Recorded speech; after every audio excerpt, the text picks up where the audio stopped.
Let's go back to the early days when you went to that first studio meeting with studio executives, pitching this series about this browbeaten 50-year-old high school chemistry teacher who learned he was about to die from cancer, had a young family to support, baby on the way, and he comes up with the idea of cooking crystal meth.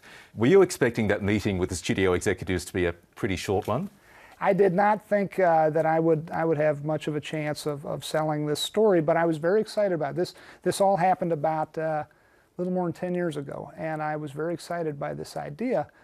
And but no, I was a realist in terms of thinking that this is not going to be an easy sell. And, You broke the mould with Breaking Bad in that we saw a massive change in Walter White, the main character, from protagonist to antagonist all the way through the series, and that's not the way TV is done. There are favourite characters who stay for 5 seasons, 8 seasons, 10 seasons.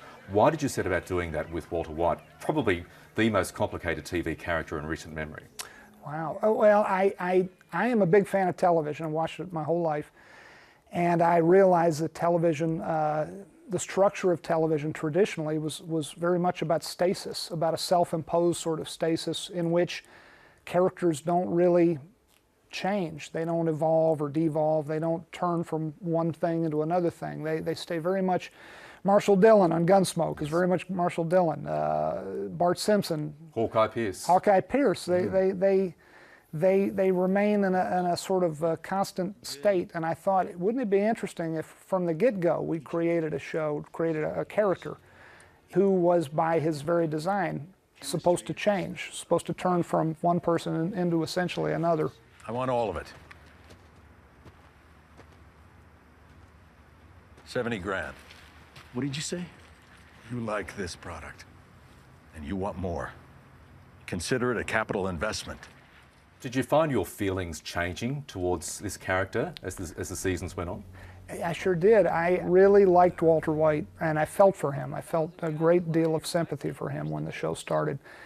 Cut to 3 or 4 seasons later, I thought he was a really bad guy. I didn't really care for Walter White toward the end.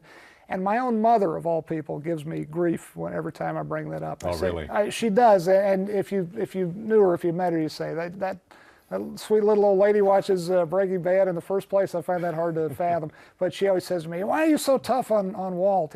I wanted him to get away at the end." And I think, well, you know, Mom, he destroyed his family. He didn't have to do all the things he did. Was he truly evil though, or was there some skerrick of, I suppose, good intention in his heart as he spiraled down this road towards hell? You know, that really is in the eye of the beholder. That's in the eye of the viewer. For me, there were a certain couple of moments along the way, along this path, that he could have pulled the ripcord, so to speak, and he neglected to. Jesse, you asked me if I was in the meth business or the money business. Neither. I'm in the empire business. Bryan Cranston, at the time, it struck people as an odd casting choice for Walter White, but you'd worked with him in the X-Files in the past. You produced, or you worked on that program as well, and something about him struck you as the perfect, had the perfect recipe for playing this awful criminal. What was that? I worked with Bryan years ago, and I cast him in a very serious, very dramatic role on the X-Files. Really nasty, scary guy, who nonetheless at the end of the hour you had to feel sorry for him when he expired. And Bryan really pulled it off. He created a character very scary and yet very sympathizable. Years later, I see him on commercials for this new show, new at the time, the show called Malcolm in the Middle. I don't know if hopefully yes. It shows it. America's Dad. He was America's Dad. Yes. He was a comic figure, which is why it was so strange that he was cast as this evil guy. Well, when I saw the first commercials, this is way back years ago, I remember saying to myself, that's the guy I worked with. I didn't know he could be funny.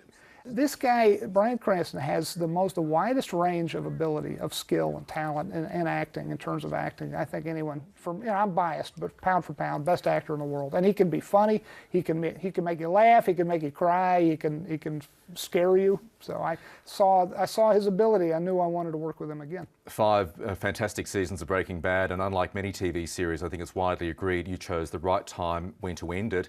But during that, you and Peter Gould were coming up with a spin-off series.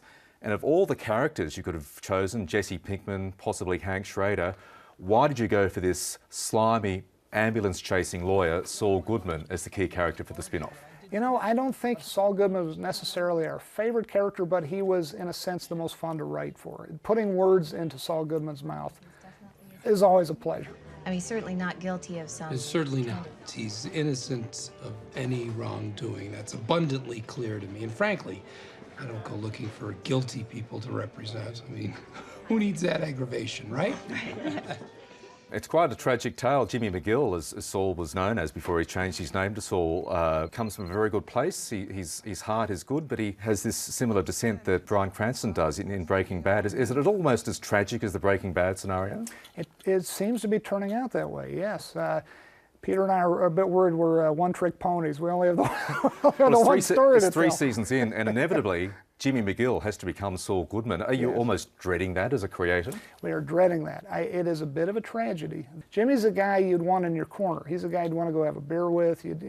And he's going to turn, he has to turn into this character who is less than, who has a sort of a calcified interior, a heart that's sort of shrunk on him. And it's going to be a sad day when that happens. And finally, here in Australia for this global TV festival, a fantastic festival called Series Mania at the Australian Centre for the Moving Image.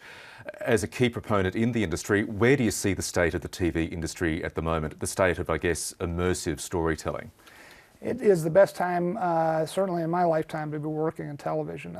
Throughout the world, television is really taking off as, I mean, it's always been an art form, its own art form, but it seems to be that folks all around the world are realizing that now, and there's more television production than there's ever been before. And it's just great to be, you know, to have fans and friends in Australia and to be here at Acme and appearing at Series Mania, and it's great to see folks all around the world enjoying television and appreciating the work that goes into it. It's a great time to be a showrunner. And we appreciate your work, Vince Gilligan. It's been an absolute pleasure. Thank you for joining News Breakfast. Thank you so much. Great to be here. Thank you.